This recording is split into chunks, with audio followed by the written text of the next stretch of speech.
آئیے آج ہمارا کیا حال ہے. نیک نمازی دکھنے والے بھی اکیلے میں جب ہوں، اللہ نہ کرے گناہ کا موقع مل جائے، کیا اب بندہ بچتا ہے؟ ہم سوچے تو صحیح کہ ہم گناہ کرتے وقت یہ خیال تو رکھتے ہیں کوئی دیکھ نہ لے، دروازہ بند کر دو، لائٹ آف کر دو، کہیں اور چلتے ہیں، یا تو جاننے والے رہتے ہیں. ارے جدھر جا رہے ہو ادھر کا رب کوئی اور ہے کیا؟ اللہ ہر حال میں دیکھ رہا ہے.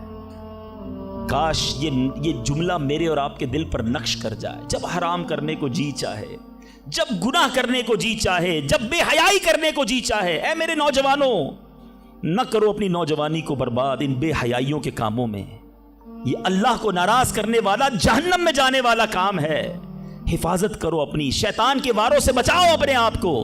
اور اس کی بڑی وجہ یہ سوشل میڈیا ہے. یاد رکھیے گا، پہلے نگاہ بہکتی ہے، پھر دل بہکتا ہے، پھر شرمگاہ بہکتی ہے. یہ امیر اہل سنت جو ہے نا، جو بانی دعوت اسلامی ہے، فاؤنڈر آف دعوت اسلامی، بیسیکلی یہ نباز ہیں. ان کو جتنی دنیا کی جو مزاج شناسی ہے وہ نعرہ کیوں لگاتے ہیں؟ اکثر نظریں جھکی رہیں گی. شاید بہت سو کو سمجھ نہیں آتا کہ یہ نیچی نگاہوں کی بات کیوں کرتے ہیں. آج کے دور میں جہاں ہر طرف بے پردگی ہے، ہم پاکستان کی ساری خواتین کو برقع نہیں پہنا سکتے، مگر اپنی نظروں کو تو نیچا کر سکتے ہیں نا، اپنی نگاہوں کو تو حیا کی چادر اڑا سکتے ہیں. تو خدا را اگر حرام سے بچنا ہے، گناہوں سے بچنا ہے، تو پہلے نگاہیں جھکائیے، پہلے آنکھوں سے حرام نہ دیکھیے. اور اب تیسری بات، اس حدیث میں جو بندے نے دعا کی تھی، تھوڑی سی مزدوری باقی رہ گئی، اور اس بندے نے مزدور کا حق کیسے ادا کیا کہ تھوڑے پیسوں کے لاکھوں واپس کیے. مگر آج کیا حال ہے؟ آج کوئی پیسے بھول جائے تو ہم کہتے چلو جان چھوٹی میرے ہو گئے ہیں. کاروبار میں حساب کتاب میں اگلے کی مسٹیک ہے، ہمیں پتا ہے کہ یہ غلطی کر رہا ہے، اس نے پیمنٹ دی تھی لکھی نہیں ہے، مگر ہمیں معلوم ہوتے ہوئے ہم نہیں بتاتے. یار اچھا ہے بھول گیا، میرے ہو گئے نا. کسی کا مال دباتے ہوئے نہیں سوچتے، کسی کے پیسے کھاتے ہوئے. قرضہ لے کر لوگ کہتے جاؤ وصول کر سکتے ہو تو کر لو. یاد رکھیے امام اہل سنت فرماتے ہیں، جو کسی کے 3 پیسے جان بوجھ کر دبا لے، I'm not talking about millions rupees، آج لاکھوں روپے لوگ ہڑپ کر جاتے ہیں، ہزاروں ہڑپ کر جاتے ہیں. سنو، اعلیٰ حضرت فرماتے ہیں جو کسی کے 3 پیسے دبا لے، اس کو قیامت کے دن ان 3 پیسوں کے بدلے 700 با جماعت مقبول نمازیں دینی پڑ جائیں گی. کدھر سے لائیں گے ہم 700 نمازیں با جماعت مقبول؟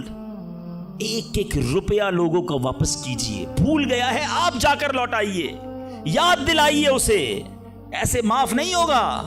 آج لوگ کہتے ہیں میرا بگاڑ ہی نہیں سکتا کوئی. ٹھیک ہے، آج آپ کا کوئی نہیں بگاڑ سکتا، بڑے روب والے ہیں، بڑا عہدہ ہے آپ کے پاس، آپ چودھری ہیں، آپ کسی علاقے کے بڑے ہیں، منسٹر ہیں، کونسلر ہیں، واٹ ایور. لیکن آج اگر وہ مظلوم آپ کا کچھ نہیں بگاڑ سکتا نا، یاد رکھنا کل اللہ مظلوم کے ساتھ ہوگا. قیامت کے دن مظلوم کا ہاتھ ہوگا اور ظالم کا گریبان ہوگا. اس دن حساب دینا پڑے گا. تو خدا را اگر زندگی میں کسی پر ظلم ہو گیا ہے، اگر زندگی میں کسی کا حق دبا لیا ہے، اسے نہیں پتا، آپ جا کر لوٹائیے یا تو معاف کروائیے، ورنہ قیامت کے دن مہنگا پڑ جائے گا. بہرحال میں پھر آتا ہوں اپنے ٹاپک کی طرف، اور وہ میرا ٹاپک آج ہے دعا. تو پتہ چلا کہ دعا یہ مومن کا ہتھیار ہے. مگر آج بڑا عجیب معاملہ ہے کہ دعا میں ہمارا وہ کنسنٹریشن نہیں ہوتا، دعا میں وہ توجہ ہی نہیں ہوتی. ہم شاید نماز بھی پڑھ لیں، تلاوت بھی کر لیں، جب دعا کی باری آتی ہے ہم اس کام کو بڑا آرڈنری سمجھتے ہیں. ہم سمجھتے ٹھیک ہے امام صاحب دعا کرا رہے ہیں، ہم بھی آمین کہیں، کبھی ادھر دھیان ہے، کبھی ادھر دھیان ہے، خیال کہیں اور ہے. نہیں میرے میٹھے اسلامی بھائی، ذرا دعا کی اہمیت سمجھو. دعا ہے کیا؟ دعا کس کی بارگاہ میں بات ہو رہی ہے؟ پتہ ہے آپ کو کس سے بات ہو رہی ہے؟ اللہ سے ڈائریکٹ بات ہو رہی ہے. دنیا میں کسی پرائم منسٹر، کسی صدر، کوئی بڑے بادشاہ سے بات کرنی ہو، ہمیں یہ پریویلیج نہیں ملتا، ہمیں یہ آسانی تھوڑی کہ ہم ڈائریکٹ کسی سے بات کر لیں. اپوائنٹمنٹ لینا پڑتا ہے، ٹائم بڑی مشکل سے ملتا ہے، غریب آدمی کو تو ملتا بھی نہیں. بہت بڑی سورس بھی لگائیں. اچھا جناب 2 مہینے بعد آپ کی باری آئے گی، 2 منٹ بات کر سکیں گے آپ، 3 منٹ سے زیادہ بات نہیں کر سکیں گے. یعنی دنیا والوں کے پاس جا کر ٹائم لینا ڈیفیکلٹ. جو ساری کائنات کا مالک ہے، جو احکم الحاکمین ہے، جو رب العالمین ہے، ارے دنیا کا کوئی بندہ چاہے اس سے بات کرنا، اٹھائے ہاتھ اور مانگنا شروع کر دے. کوئی اپوائنٹمنٹ نہیں, کوئی سیکرٹری نہیں, nobody between you and your Allah. Direct اللہ سے بات کرو جتنی کرنی ہے, اور ٹائم لمٹ بھی نہیں ہے. تم تھک سکتے ہو, تم اکتا سکتے ہو, رب کے خزانوں میں کمی نہیں ہے. اور کمال دیکھے دنیا کا, آج آپ دنیا والوں سے پیسے مانگے, مثال دیتا ہوں, ہمارے ساتھ بھی ہوتا ہے, آپ کے ساتھ بھی ہوتا ہے, کوئی دوست تو قریب بھی ہو, آ جائے یار کہ کسی مشکل میں ہوں بھائی مدد کر دو, ہم شاید مدد کر بھی دیں, یار بڑا کلوز ہے, رشتہ دار ہے, گرائی ہے. تھوڑے دیر بعد پھر آ جائے, یار دوبارہ چاہیے پیسے, پھنس گیا ہوں, مسئلہ حل نہیں ہوا. اب شاید جیب میں مشکل سے ہاتھ جائے, لیکن یار دوست ہے, چلو دے دو. تیسری بار آ جائے, یار یہ تو مانگنے والا ہو گیا ہے, بار بار آتا ہے. چوتھی بار آ جائے تو موبائل اس کا اٹھنا بند ہو جائے گا. پانچویں بار شاید ہم اس کا نمبر بھی بلاک کر دیں گے, چوکیدار کو بھی کہہ دیں گے اس کو قریب نہیں آنے دینا, یہ تو مانگنے والا ہو گیا ہے. یہ ہے دنیا. تم اپنے اچھے دوست, قریبی رشتہ دار سے 3-4 بار مانگ لو, وہ اب تم سے دور ہو جائے گا, تمہیں برا کہے گا. میرے رب کریم کی شان دیکھو, فرماتا ہے ادعونی استجب لکم, مجھ سے دعا مانگو میں تمہیں عطا فرماؤں گا. اجیب دعوت الداعی اذا دعانی, میں دعا مانگنے والے کی دعا قبول کرتا ہوں جب وہ مجھے پکارے. اللہ اکبر, اللہ تعالیٰ زیادہ مانگنے والوں سے زیادہ محبت فرماتا. ایک اور عجیب بات بتاؤں کہ اللہ تبارک و تعالی ان بندوں سے ناراض ہوتا ہے. دنیا میں ہے کوئی ایسا سخی, کریم دیکھو میرا مالک, جو نہیں مانگتا رب اس سے ناراض ہوتا ہے. شاعر لکھتے ہیں نا, تو کریم ہی جو ٹھہرا تو کرم کے کیا ٹھکانے, تو کریم ہی جو ٹھہرا تو کرم کے کیا ٹھکانے, تو نوازنے پہ آئے تو نواز دے زمانے. میں نے آپ کو قرآن کی کچھ آیات کے ذریعے یہ احساس دلایا کہ دعا کی اہمیت کیا ہے. اب آؤ میں آپ کو آپ کے نبی علیہ الصلوۃ والسلام کی کچھ حدیثیں بتاتا ہوں, کس طرح انکریج کیا. اللہ کے حبیب علیہ الصلوۃ والسلام نے کیسی حوصلہ افزائی فرمائی ہے دعا کے بارے میں.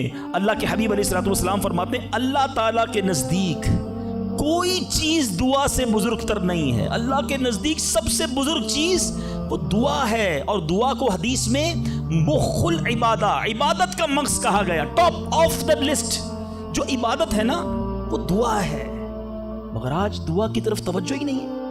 ہم تو سمجھتے ٹھیک ہے, مانگ لی, نہیں مانگی. ارے دعا نہ مانگنے والوں سے رب ناراض ہوتا ہے, اور جو جتنا مانگتا ہے رب اس سے اتنا خوش ہوتا ہے. میرے میٹھے اسلامی بھائیوں, اللہ فرماتا ہے, سنو حدیث قدسی ہے, اے فرزند آدم, تو جب تک مجھ سے دعا کرتا رہے اور میرا امیدوار رہے گا, میں تیرے گناہ کیسے ہی ہو معاف فرماتا رہوں گا, اور مجھے کچھ پرواہ نہیں ہے. جب تک مانگو کہ رب عطا فرمائے گا. ہم بڑے نادان ہیں, پرابلم یہ, ہم بڑی جلدی مچاتے ہیں. یار اتنے دنوں سے دعا کر رہا ہوں, مسئلہ ہی حل نہیں ہو رہا ہے. میں نے دعا کی, یا اللہ کاروبار میں برکت دے دے, کل بھی 5,000 کی بکری ہوئی, آج بھی 5,000 کی, کوئی اضافہ نہیں ہے. جناب میں دعا کرتا ہوں, یا اللہ صحت دے دے, شوگر لیول کم ہی نہیں ہو رہا. میں دعا کرتا ہوں, یا اللہ بیٹا دے دے, بیٹا مل ہی نہیں رہا. میں انشاءاللہ اور بھی باتیں اس میں عرض کروں گا, میں صرف ابھی اس حدیث کو کلیئر کر دیتا ہوں. میں آپ سے پوچھنا چاہتا ہوں, آپ نے دعا کی کہ یا اللہ میرے کاروبار میں برکت دے دے, آپ کی جو سیل تھی وہ ایز اٹ از رہی, لیکن آپ کی دکان میں آگ لگنے والی تھی, آپ کی دکان میں ڈکیتی ہونے والی تھی. آپ نے دعا مانگی, اللہ نے اس بلا کو روکنے میں لگا دیا. سچ بتاؤ, پیسے تھوڑے بڑھ جاتے اچھا تھا, یا دکان میں آگ نہ لگی یہ بڑا کرم ہو گیا. میں نے گھر سے نکلنا تھا, میرا ایکسیڈنٹ ہونا تھا, ٹانگ ٹوٹنی تھی, میں نے اللہ سے دعا کی تھی, یا اللہ بیٹا دے دے, وہ دعا کو کنورٹ کیا گیا, میری ٹانگ بچ گئی, میرا ایکسیڈنٹ بچ گیا. بتاؤ یہ اللہ کی مہربانی نہیں ہے؟ پرابلم پتہ ہے کیا ہے, ہمیں دنیا والوں پر سب پر بھروسہ ہے, ہمیں اللہ پر بھروسہ نہیں ہے. ہم سمجھتے پتہ نہیں دعا قبول کیوں نہیں ہوتی ہے. دعا کے آداب میں لکھا ہے کہ اللہ اس بندے کی دعا قبول نہیں فرماتا جو دعا کی قبولیت میں جلدی مچاتا ہے, جو کہتا ہے جلدی قبول ہو جائے, بس آج ہی قبول ہو جائے. اچھا پھر لوگ شکوے بھی بڑے کرتے ہیں, یار میں نے جمعے کے دن بھی دعا کی, مزار پہ جا کے بھی دعا کی, بزرگوں سے بھی دعا کرائی, کسی نے کہا کعبے کو دیکھ کر پہلی دعا کرو وہ قبول ہوگی, کعبے پر بھی چلا گیا, میں مدینے بھی گیا, میری دعا ہی قبول نہیں ہو رہی, میرا پرابلم ہی سولو نہیں ہو رہا. اب ذرا 2-3 حدیثیں سناؤں گا. یہ ساری غلط فہمیاں, یہ سارے مسکنسیپشن اگر آپ توجہ سے سنیں گے تو دور ہو جائیں گے. اللہ کے حبیب علیہ الصلوۃ والسلام فرماتے ہیں, دعا بندے کی 3 باتوں سے خالی نہیں ہوتی. 3 میں سے کوئی ایک بینیفٹ لازمی ملتا ہے. آقا فرماتے ہیں یا تو اس دعا کے بدلے گناہ بخش دیا جاتا ہے, یا اس میں جو مانگتا ہے وہ مل جاتا ہے, دنیا میں جو مانگا وہ مل گیا. سیکنڈ یہ آپشن ہے. تیسرا فرمایا کہ اللہ اس کے لیے اس دعا کا ثواب جمع کر دیتا ہے. حدیث کے الفاظ ہیں جب بندہ قیامت کے دن جا کر اتنی ساری نیکیاں دیکھے گا, پہاڑ جتنی, تو عرض کرے گا مولا یہ کام تو میں نے نہیں کیے, کدھر سے ہوئے؟ ارشاد ہوگا یہ تیری وہ دعائیں ہیں جو دنیا میں قبول نہ ہوئی تھیں, اس کا ثواب ہم نے جمع کر دیا ہے. بندہ قیامت کے دن تمنا کرے گا کاش میری دنیا میں کوئی دعائی قبول نہ ہوتی, اتنا اجر اتنا ثواب. تو اس کا مطلب کیا ہوا کہ دعا مانگتے وقت کنجوسی نہ کیا کرو. ایچ اینڈ ایوری ورڈ, ہر لمحہ آپ کا دعا میں عبادت ہے, اور یہ آپ کے نامہ اعمال میں بڑھوتری کا سبب ہے. دعا میں یہ نہ سوچا کرو کہ پتہ نہیں کیا ملنا ہے, نہیں ملنا, یقیناً ملنا ہے. اب دوسری حدیث سنو اور ایمان تازہ ہوگا. اللہ کے حبیب علیہ الصلوۃ والسلام فرماتے ہیں, جس کا مضمون ہے کہ جب کوئی فاسق, فاجر, گناہگار دعا کرتا ہے, بعض اوقات یہ بھی خیال آتا ہے شیطان ہے نا یار میں 5 ٹائم نماز بھی پڑھتا ہوں, میں روزے بھی رکھتا ہوں, میں درود بھی پڑھتا ہوں, میں زکوٰۃ بھی دیتا ہوں, میرے کام سیدھے ہوتے نہیں ہیں, میری دعائیں قبول ہوتی نہیں. وہ برابر میں میرا پڑوسی ہے, ایک وقت کی نماز پڑھتا نہیں ہے, کام سارے اس کے الٹے ہیں, کاروبار اس کا ترقی کر رہا ہے, گھر اس کے بن رہے ہیں, یہ کیا ماجرا ہے؟ اول تو ہمیں یہ سوچنا نہیں چاہیے کہ میں نیک ہوں, ہر وقت ہمیں یہ سوچنا چاہیے کہ میں سب سے برا ہوں, میری بہت ساری خطائیں. لیکن اس کے باوجود اب جو میں حدیث سنانے جا رہا ہوں یہ بہت سو کی بہت بڑی کنفیوژن کو دور کر دے گی. اللہ کے حبیب علیہ الصلوۃ والسلام فرماتے ہیں جس کا مضمون ہے جب کوئی فاسق, فاجر, گناہگار شخص اللہ کی بارگاہ میں دعا کرتا ہے, اللہ فرشتوں سے فرماتا ہے اس کا کام جلدی کر دو. کیوں؟ فرماتا ہے اس کا مانگنا پسند نہیں آ رہا, اس کی آواز اچھی نہیں, جلدی کام کر دو. اور فرمایا جب اللہ کا کوئی نیک بندہ, رب کا محبوب جب اللہ کی بارگاہ میں دعا کرتا ہے, اللہ فرشتوں سے فرماتا ہے ابھی اس کو نہ دینا, ابھی اس کا کام نہ کرنا, اس کو اور مانگنے دو, مجھے اس کا مانگنا بڑا پسند آ رہا. میں آپ سے پوچھتا ہوں خدا کی قسم, میں جو مانگوں وہ مجھے میرا رب دے دے, یہ اچھا ہے یا زندگی میں ایک دعا میں ایسی کروں کہ اللہ جبریل سے کہے کہ میرے بندے کا کام نہ کرنا, اس کو اور مانگنے دو, اے میرے فرشتوں اور مانگنے دو, مجھے اس کا مانگنا بڑا پسند آ رہا. کاش زندگی میں ایک دعا, مجھے بتاؤ نا میرا رب یہ کہہ دے کہ میرے بندے کی آواز مجھے پسند ہے, پھر تو میرا کام ہو گیا نا, میرے رب کو میں پسند آ گیا, اس سے بڑی کیا چیز ہے. مگر بدقسمتی ہے اس شخص کے لیے جو اللہ کی بارگاہ میں شکوہ کرتا ہے کہ میرا کام نہیں ہو رہا, میری دعا قبول نہیں ہو رہی. جلدی نہ مچایا کرو, اللہ پر بھروسہ رکھو. اور اب آخری بات سے اور آپ کا کلاؤڈ کلیئر ہو جائے گا. وہ لوگ جو کہتے ہیں پتہ نہیں میرے مسئلے حل کیوں نہیں ہو رہے, میں اللہ کی بارگاہ میں اتنا دعا کرتا ہوں مسئلہ حل نہیں ہوتا. سنو, اب میں آپ کو ایک لاجیکلی مثال دیتا ہوں, یا عقلی مثال دیتا ہوں. آپ والد ہیں, آپ میں سے بہت سارے والد ہوں گے, کئی بڑے بھائی ہوں گے, آپ نے بچے پالے ہیں یا کئی ابھی بھی بچے والے ہیں. میں آپ سے سوال کرتا ہوں, آپ کا چھوٹا بیٹا ہو, اسمال چائلڈ, بیمار ہو جائے, گلا خراب, فلو, شدید کھانسی, اب وہ بچہ آپ سے ضد کرے کہ ابو جان میں نے آئس کریم کھانی ہے, میں نے ٹھنڈا شربت پینا ہے, کھانسی بھی ہو رہی ہے, بتائیے آپ پلائیں گے اس کو؟ جواب دیجئے. سب منع کر رہے ہیں نہیں پلائیں گے نا. اچھا اب وہ بچہ رونا شروع کر دے, آپ کے بالکل سامنے بیٹھے چیخے مار رہا ہے, رو رہا ہے, آپ کا ایک دوست بھی ساتھ بیٹھا ہے, وہ ابھی آیا, دیکھا بچہ رو رہا ہے آئس کریم کے لیے, باپ کہہ رہا نہیں کھلاؤں گا. اب دوست کیا کہے گا, یار کیسے والد ہو, بچہ رو رہا ہے کھلا دو نا آئس کریم. اس کو پتہ نہیں ساری بات, تو آپ اس کو کیا رپلائی دیں گے؟ آپ کہیں گے میں والد ہوں, مجھے پتا ہے بچے کو کب کیا دینا ہے, ابھی آئس کریم کھلا دوں گا تو گلا خراب ہو جائے گا, یہ اور بیمار ہو جائے گا. اس کو آئس کریم دینا اس سے محبت نہیں ہے, دشمنی ہے. ایسا ہی ہے, ذرا بات میرے ساتھ رہیے گا. اب بڑی دل پر ہاتھ رکھ کر میری بات سننا. تم والد ہو, تمہیں پتا ہے بچے کو کب کیا دینا ہے, میرے خالق کو نہیں پتا مجھے کب کیا دینا ہے. ہیں؟ میں مانگ رہا ہوں یا اللہ روزی میں برکت دے، وہ نہیں دے رہا۔ میں مانگ رہا ہوں یا اللہ اولاد دے، وہ نہیں دے رہا۔ میں گر گڑا رہا ہوں یا اللہ کرائے کے مکان میں ہوں، اپنا مکان دے دے، وہ نہیں دے رہا۔ اے مولا میں فلاں ملک میں جانا چاہتا ہوں، ویزے لگانا چاہتا ہوں، نہیں مل رہے ویزا۔ ارے کیوں یقین نہیں رکھتے؟ جتنے ادھر بیٹھے ہو میں آپ سے پوچھتا ہوں، کون ہے جو یہ کہتا ہے میری ماں مجھ سے محبت نہیں کرتی؟ ارے ماں تو وہ ہستی ہے جو اپنے سکھ قربان کر کے ہمیں سخی کرتی ہے، اور ساری رات ہمارے لیے جاگنے والی ہماری ماں ہے۔ تو جو ماں تکلیف نہیں دے سکتی، وہ ماؤں سے زیادہ پیار کرنے والا کیسے ہماری دعا قبول نہیں کرے گا؟ یہ یقین رکھ لو، اگر میں مانگ رہا ہوں وہ نہیں دے رہا تو وہی میرے لیے بہتر ہے۔ میرا کام نہیں ہو رہا نا، وہی میرے لیے بہتر ہے۔ جو اولاد کے تمنائی ہیں، نہیں مل رہی اولاد، یقین کر لو کہ میرے لیے اولاد بہتر نہیں۔ پوچھو ان ماں باپ سے جن کے بچے مار کر انہیں گھر سے نکال دیتے ہیں، وہ کہتے ہیں کاش بچہ پیدا ہی نہ ہوتا، بیٹے نے مارا ہے مجھے، بیٹے نے گھر سے نکال دیا۔ ایسی اولاد نہیں دنیا میں؟ ان ماں باپ سے پوچھو، کیا پتا آپ کے مقدر میں ویسی ہی اولاد ہو۔ اور اللہ فرما رہا ہے، اللہ کریم ہے، ہمارے بارے میں اچھا فیصلہ کیا کہ ہمیں اولاد سے محروم رکھا۔ اے میرے بندوں، جب تمہیں ماں باپ پر یقین ہے کہ وہ برا فیصلہ نہیں کرتے تو اپنے خالق پر یقین کر لو۔ اب اگر یہ سوچ لوگے نا تو آپ کی لائف بڑی پرسکون ہو جائے گی۔ اب آپ ٹینشن میں نہیں رہیں گے، دعا کریں گے، کام ہو گیا تو بھی اللہ کا شکر، نہیں ہوا تو بھی اللہ کا شکر، میرے لیے بہتر تھا نا، اللہ نے اس لیے نہیں کیا۔ یقین کر لو اپنے مالک پر۔ ایک بار میں افریقہ میں تھا، تنزانیہ میں، ایک بہت بڑے بزنس مین تھے، انہوں نے کہا میرا بہت بڑا ان کا کاروبار تھا، 7,000 گھر انہوں نے بنائے تھے، پورا سٹی بنایا، بڑی محبت کرتے ہیں دعوت اسلامی سے۔ مجھے کہا تنزانیہ آئے، اب ہمارے ساتھ چلیں اور ہمارے اس پورے شہر کے اندر دعا کر دیں۔ میں نے کہا چلیں چلتے ہیں۔ میں ان کے ساتھ بیٹھ گیا ان کی گاڑی میں۔ سنیے گا ذرا، میں اس بزنس مین سے ایک بات سیکھا ہوں اور میں بھولتا نہیں ہوں بات، تقریباً جب بھی میں نے یہ بیان کیا مجھے واقعہ خود ہی یاد آ جاتا ہے۔ ہم گئے اس کے ساتھ، one of the biggest business man of that country, بڑا کام تھا ان کا۔ ہم گئے تو اتفاق تھا جو پل تھا اس شہر کو اور ان کے شہر کو ملانے والا، وہاں پہ ورک ہو رہا تھا، کام ہو رہا تھا۔ گاڑی رک گئی ہماری، وہ بڑا آدمی تھا، اس نے کئی لوگوں کو فون کیا، بھائی ہماری گاڑی کو نکلنے دیکھا، نہیں صاحب گاڑی نہیں نکل سکتی، پل پر کام ہو رہا ہے، ٹریفک کلوز۔ بہت کوشش کی اس نے، نہیں ہوا، ہم واپس آ گئے۔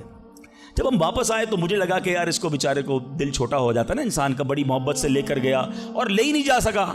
تو میں نے کہا آپ گھبرائیں نہیں، اس میں کوئی خیر ہوگی، اللہ خیر کرے گا۔ میں ان کو تسلی دے رہا ہوں۔ یار اس بندے نے جو جملہ کہا نا، وہ کہتا ہے بھائی میری زندگی کا ایک دستور ہے، جب میرا کام ہو جاتا ہے نا تو میں ایک بار اللہ کا شکر ادا کرتا ہوں، نہیں ہوتا تو 2 بار اللہ کا شکر ادا کرتا ہوں۔ میں شاکڈ ہو گیا، میں نے کہا آپ نے کیا کہا، ذرا دوبارہ کہیے۔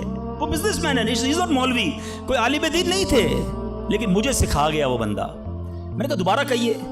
وہ کہتا ہے جب میرا کام ہو جاتا ہے نا میں ایک بار اللہ کا شکر ادا کرتا ہوں، جب نہیں ہوتا تو میں 2 بار اللہ کا شکر ادا کرتا ہوں۔ میں نے کہا یہ کیوں؟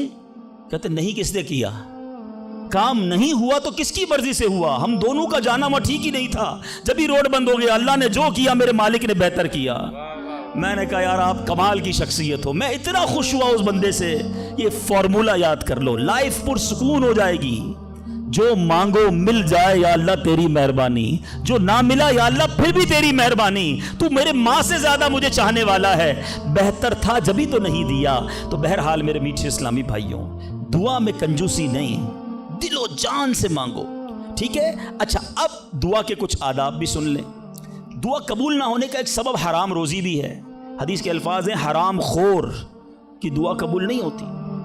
بندہ حرام بھی کھا رہا ہے، سود کا کام بھی کر رہا ہے، ملاوٹ بھی کر رہا ہے، جھوٹ بول کر روزی بھی کما رہا ہے، کہتا ہے دعا کیوں قبول نہیں ہوتی؟ ایک بار حضرت موسیٰ علیہ نبینا علیہ الصلوۃ والسلام نے ایک شخص کو دیکھا، بڑا رو رہا تھا، بڑا گر گڑا رہا تھا، یا اللہ میری دعا قبول کر لے، یا اللہ میری دعا قبول کر لے۔ حضرت موسیٰ نے دیکھا، اللہ سے عرض کی مولا تیرا بندہ کتنا رو رہا ہے، گر گڑا رہا ہے، میرے مالک اس کی دعا قبول کر لے۔ ارشاد ہوا اے موسیٰ یہ اتنا روئے کہ روتے روتے مر جائے، اتنے ہاتھ اٹھائے کہ اس کے ہاتھ آسمان کو چھو لیں۔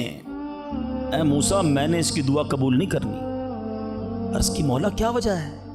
ارشاد ہوا اے موسیٰ یہ کھاتا حرام ہے، اس جو لباس پہنا یہ حرام ہے۔ سوچئے اللہ کے نبی سفارش کر رہے ہیں اللہ اس کی دعا قبول کر لے، مگر حرام کھانے والے کی دعا قبول نہیں ہوتی۔ اپنی روزی پاکیزہ کرو۔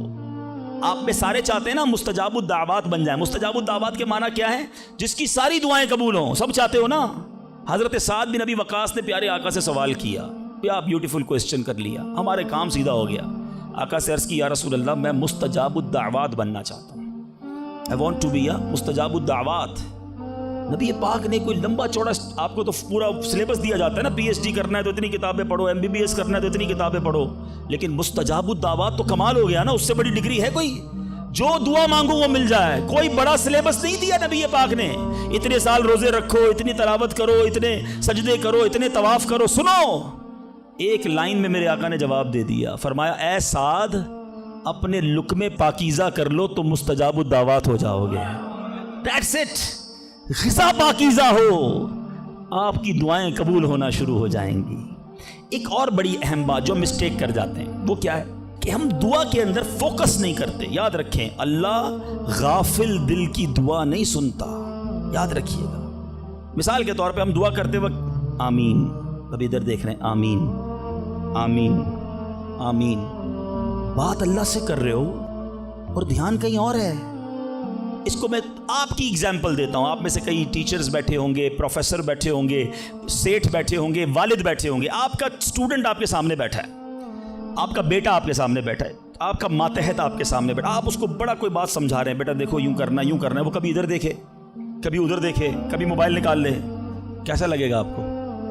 کمال ہے یار، میں تم سے بات کر رہا ہوں اور تمہارا دھیان کہیں اور ہے، توجہ سے سنو۔ آپ کو برا لگتا ہے آپ کا بچہ آپ کی بات نہ سنے، تم رب کی بارگاہ میں ہاتھ اٹھا کر دھیان کہیں اور ہے، کدھر سے دعا قبول ہوگی؟ یہ بے ادبی ہے۔